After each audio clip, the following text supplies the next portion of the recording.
नेपाल एकीकरण पूर्वको इतिहासदेखि नै रणनैतिक तथा ऐतिहासिक महत्त्वको रूपमा रहेको छ यस सिन्धुलीगढी।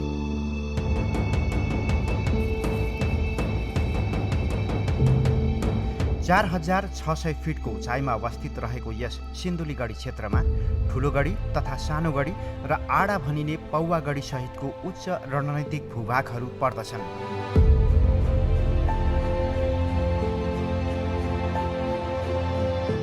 सैनिक इतिहासलाई केलाएर हेर्दा विक्रम सम्वत 1801 देखि आफ्नो विजय अभियान सुरु गरेका पृथ्वीनारायण शाहले उपत्यकाका मुख्य ठाउँ जित्दै गए तापनि राजधानीको रूपमा रहेका मुख्य सहर काठमाडौँ, पाटन र भक्तपुर जित्न सकेका थिएनन्। तथापि गोर्खालीहरूबाट घेरिँदै गएका हुनाले आफ्नो बलले मात्र गोर्खालीसँग लड्न नसक्ने विचार गरी राजा जयप्रकाश मल्लले इस्ट इन्डिया कम्पनीसँग मद्दत माग्न आफ्ना दूत मुख्तारलाई विक्रम सम्वत 1823 को हिउँदमा बेतियामा रहेका अङ्ग्रेज अफिसर गोल्डिङ्सका पठाएका थिए।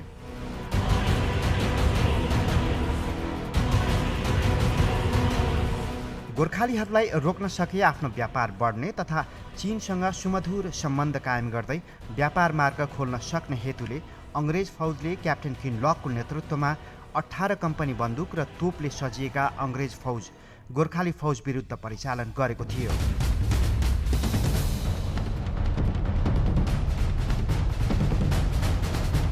गोर्खाली फौजलाई परास्त गर्ने अभिप्रायले विदेशी सैनिक सहायता मागेकोमा रुष्ट भएका पृथ्वीनारायण शाह आफै नै कीर्तिपुरमा बसेर नेपाली सेनाको स्थापनार्थ विक्रम सम्वत 1819 नयाँ गठन गरेको 5 कम्पनीहरू श्रीनाथ, कालीबक्स, वर्धवाणी, सबुज र गोरख कम्पनीहरूको अलावा विशेष फौजको रूपमा खुडाधारी सेनालाई पनि लडाईँमा खटनपटन गरेका थिए।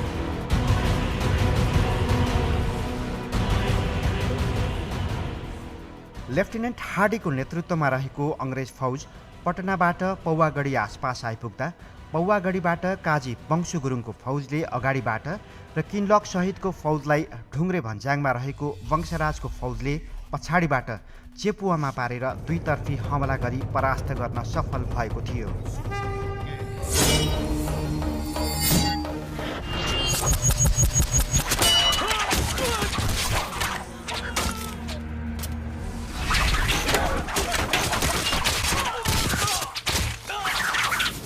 किनलकको मिसन चाहिँ जुन अब यसको इतिहास किन आइयो भन्ने कुरा भन्दा पनि उसको करिब 1 ब्रिगेड फौज 3-4-5-7 जना अङ्ग्रेजहरूले थिए भन्दाखेरि अरू सबै नेटिभ इन्डियन्सहरू थिए भन्दा 3 ठाउँमा एम्बुस थापिएको थियो। एउटा सिन्धुली माडीको छेउतिर, एउटा ढुङ्ग्रेबासमा र एउटा चाहिँ हामीले पौवागढीको इलाकामा 3टा एम्बुस थापेका थियौँ, मल्टिपल एम्बुस थापेका थियौँ र त्यो एडभान्स भएर आउँदाखेरि हामीले एट ए टाइम एकदम सिङ्क्रोनाइज तरिकाबाट एक जोडी सबै 3टा हानेको छ भन्दाखेरि जुन त्यो टाउकोपट्टि हानिएको भनौँ भाग चाहिँ पौवागढीबाट हामीले गरेका थियौँ। उक्त लडाईँमा अङ्ग्रेज फौजबाट आएका 2400 फौजमध्ये 1600 जनाको मृत्यु भए 800 फौज मात्र हमले गरी ज्यान जोगाएका थिए।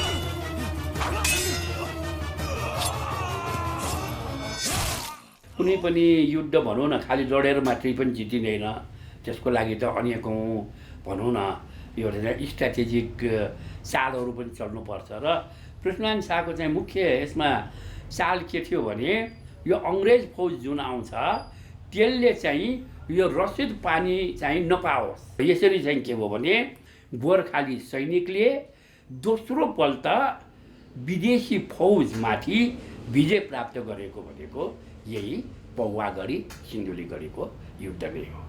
गोर्खाली फौजको अदम्य साहस तथा उच्च रणनैतिक कौशलता, पौवागढीको विशिष्टतम र कठिन भौगोलिक जैविक वातावरणको संयोजनले गर्दा पराजित भएर विभिन्न हात हतियार तथा तोपहरू गोर्खाली फौजले कब्जा गरेपछि अङ्ग्रेज फौज अपमानजनक हार भोगेर ज्यान जोगाई भागेको इतिहास हामी माझ रहेको छ। हट्ने होइन डटी लड्ने नेपालीको बानी हुन्छ, कहिले नझुक्ने शिर उठेको। सैनिक इतिहासको अध्ययनले पौवागढीबाट मात्र अङ्ग्रेज फौजसँग लडाईँ भएको र सिन्धुलीगढीबाट विदेशी फौजसँग आक्रामक लडाईँ नभई प्रतिरक्षात्मक अवस्थाका लागि प्रयोग भएको विश्लेषण गरेको पाइन्छ। यसरी सैनिक इतिहासमा यस सिन्धुलीगढी असमान युद्धकला वा एसिमेट्रिक वारफेयरको एक अनुकरणीय उदाहरणको रूपमा रहेको छ। अहिले हामीसँग स्वतन्त्रता दिवस छैन, कारण के भने त्यो दिन सिन्धुलीगढीमा गोर्खालीले हराएको कारणले गर्दाखेरि, ब्रिटिस इस्ट इन्डिया कम्पनीले हराएको कारणले गर्दाखेरि आज हामी चाहिँ स्वतन्त्र राष्ट्रको रूपमा चाहिँ हामी चाहिँ अहिले रहिरहेका छौँ।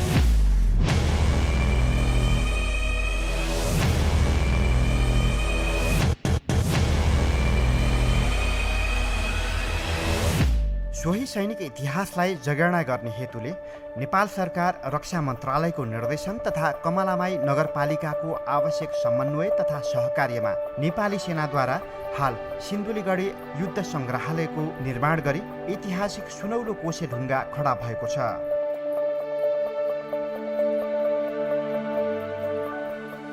यसै गरी सिन्धुलीगढीमा अङ्ग्रेज फौज विरुद्धको लडाइँमा नेपाली सेनाले विजय हासिल गरेको 250 वर्ष पुगेको उपलक्ष्यमा 2074 साल कार्तिक 24 गते सम्माननीय राष्ट्रपति एवं नेपाली सेनाका परमाधिपति श्रीमती विद्यादेवी भण्डारीको प्रमुख आतिथ्यमा सिन्धुलीगढी संरक्षणको पहलता स्वरूप एक विशेष कार्यक्रम आयोजना गरी बडा महाराजा धिराज पृथ्वीनारायण शाहको शालिग स्थापना गरिएको थियो। 2076 साल कार्तिक 24 गते तत्कालीन माननीय रक्षा मन्त्री ईश्वर पोखरेलले शिलान्यास गरी योजनाबद्ध तवरले प्रस्तावित ढाँचा अनुसार निर्माण सुरु भएको सिन्धुलीगढी युद्ध सङ्ग्रहालय 2078 साल श्रावण 13 गते सम्माननीय राष्ट्रपति एवं नेपाली सेनाका परमाधिपति श्रीमती विद्यादेवी भण्डारीले झण्डोत्तोलन गरी विधिवत रूपमा समुद्घाटन गर्नुभएको थियो।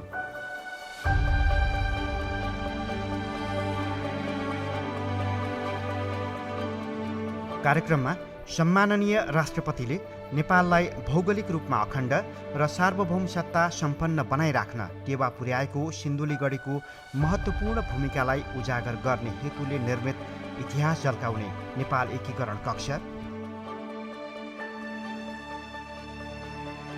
पृथ्वीनारायण शाह कक्ष, सिन्धुलीगढी कक्ष तथा क्याप्टेन किन्लक कक्षको अवलोकन गरी सोही गढीयुद्ध सम्बन्धीका विभिन्न लेख रचना पुस्तक तथा दस्तावेज रहेको पुस्तकालय तथा श्रव्य दृश्य कक्षहरूको समेत अवलोकन गर्नुभएको थियो।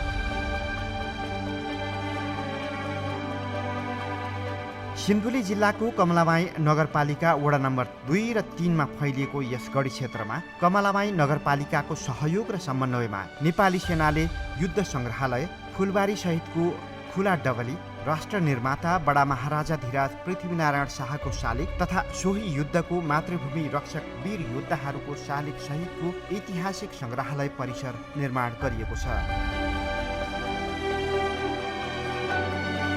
उद्घाटन कार्यक्रमको दौरानमा खुल्ला डबलीमा कमलामाई नगरपालिकाका उपप्रमुख मन्जु देवकोटाबाट स्वागत मन्तव्य गरी गढी युद्धको महत्त्व दर्शाउने कमलामाई नगरपालिकाको आयोजनामा सिन्धुलीगढी विशेष भजन तथा वर्धबहादुर गणद्वारा निर्मित गीती नाटकको प्रदर्शन गरिएको थियो।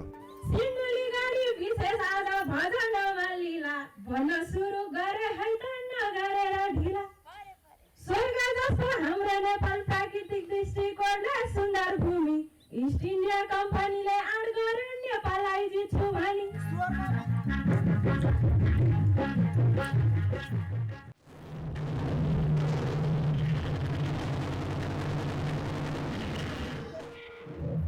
कार्यक्रममा प्रधान सेनापति महारथी पूर्णचन्द्र थापाले कमलामाई नगरपालिकाद्वारा निर्मित गढी युद्धका नायकहरू काजी वंशराज पाण्डे, श्रीहर्ष पन्थ, शिकारी सरदार वंशु गुरुङ र खजान्ची वीरभद्र उपाध्यायको शालिग अनावरण गर्नुभएको थियो।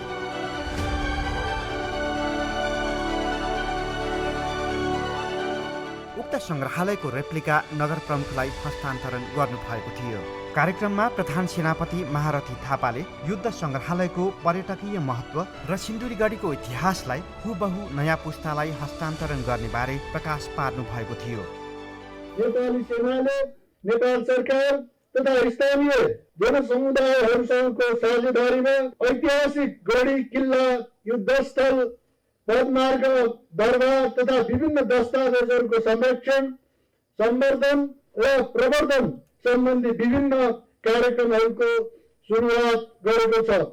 आजभन्दा करिब 253 वर्ष पहिले हाम्रा वीर पुर्खाहरूले यसै स्थानमा अदम्य साहस र रणकौशलद्वारा आधुनिक हात हतियारले सुसज्जित विदेशी फौजलाई परास्त गरी नेपालको स्वाधीनतालाई अक्षुण्ण राख्ने क्रममा ठुलो योगदान दिएका थिए। तसर्थ नेपालको अस्तित्व रक्षा गर्न सफल यस ऐतिहासिक स्थलको गौरव गाथाका साथसाथै यसको भौतिक अस्तित्वलाई समेत भावी सन्ततिहरूलाई हस्तान्तरण गर्नुपर्ने साझा दायित्व बोधका कारण नै आज हामी सबैलाई यसको संरक्षण र सम्वर्धनमा हातेमालो गर्दै अगाडि बढ्न अभिप्रेरणा प्राप्त गरेको छ। कार्यक्रममा उक्त सङ्ग्रहालयको परिकल्पना, योजना, निर्माण तथा ऐतिहासिक एवं पुरातात्विक महत्त्वका वस्तुहरू प्रदान गरी सहयोग पुर्याउने सङ्घ संस्था तथा व्यक्तिहरूलाई सम्मानपत्र तथा कदरपत्र प्रदान गरिएको थियो। सम्माननीय राष्ट्रपतिले सम्बोधनमा गढीको ऐतिहासिक महत्त्व दर्शाई सहयोग पुर्याउने सबै क्षेत्रलाई धन्यवाद ज्ञापन गर्नुभएको थियो। सिन्धुलीगढीमा युद्ध सङ्ग्रहालयको निर्माणले ऐतिहासिक सम्पदाहरूको संरक्षण हुनुका साथै सिन्धुली जिल्लालाई पर्यटकीय क्षेत्रको रूपमा विकास गर्न समेत मद्दत पुग्ने मैले विश्वास लिएको छु। ऐतिहासिक पदमार्ग, गढी, सांस्कृतिक सम्पदा लगायतका ऐतिहासिक स्थलहरूको संरक्षण तथा सम्वर्धनमा सदा झै नेपाली सेना र स्थानीय समुदाय बीचको सुदृढ समन्वय र सहकार्यले निरन्तरता पाउने मैले विश्वास लिएको छु। राष्ट्रिय एकता प्रवर्धन तथा नेपालको सैनिक इतिहास जगेर्नाका लागि आयोजना गरिएको उक्त कार्यक्रमलाई कमलामाई नगरपालिकाका नगर प्रमुखको धन्यवाद मन्तव्यबाट समापन गरिएको थियो।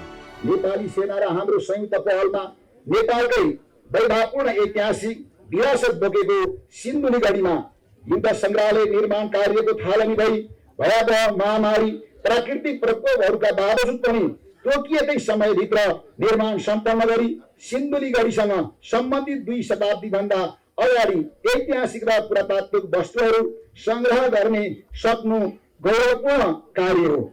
यो सङ्ग्रहित ऐतिहासिक एवं पुरातात्विक वस्तुहरू सर्वसाधारणले हेर्न पाउनेछन् र निश्चय नै सिन्धुलीगढीसँग जोडिएका, आफूले सुनेका, पढेका र पूर्वजहरूले कथेका कतिपय गाथाहरू आफै अगाडि देख्न पाउँदा हामी सबैलाई सिन्धुलीगढीको विस्मयकारी इतिहास बोध गम्य हुनेछ। बहादुरी, वीरता, देशभक्ति सहितको उदाहरणीय युद्धकला एवं भूबनौटको अधिकतम रणनीतिक प्रयोग गर्दै गोर्खाली फौजले विक्रम सम्वत 1824 असोज 15 गते कप्तान किनलकको नेतृत्वको अङ्ग्रेज फौजलाई यसै गढीबाट परास्त गरेको थियो। 4648 फिटको उचाइमा प्रायजसो बादलको घुम्टोमा बस्ने यस परिसरमा ठुलो गढी, सानो गढी र आडा भनिने पौवा गढीहरूले पर्यटकलाई सजीव इतिहास दर्शाइरहेका छन्। ऐतिहासिक सिन्धुलीगढी क्षेत्रको संरक्षण तथा विकास गर्ने अभिप्रायले विगतदेखि नै प्रयासहरू भइरहेका देखिन्छन्। नेपालको ऐतिहासिक राष्ट्रिय पहिचान तथा विदेशी हमलालाई परास्त गराई राष्ट्रिय स्वाभिमानको वैभवलाई सदा उचाइमा राखेको यस गढी क्षेत्रको महत्त्वलाई हामी सबैले बुझेर संरक्षण र सम्वर्धन गर्दै मौलिकतालाई जोगाएर भावी पिँढीलाई पनि कर्तव्यबोध गराउने दायित्व निर्वाह गर्नु हामी सबैको साझा जिम्मेवारी रहेको छ।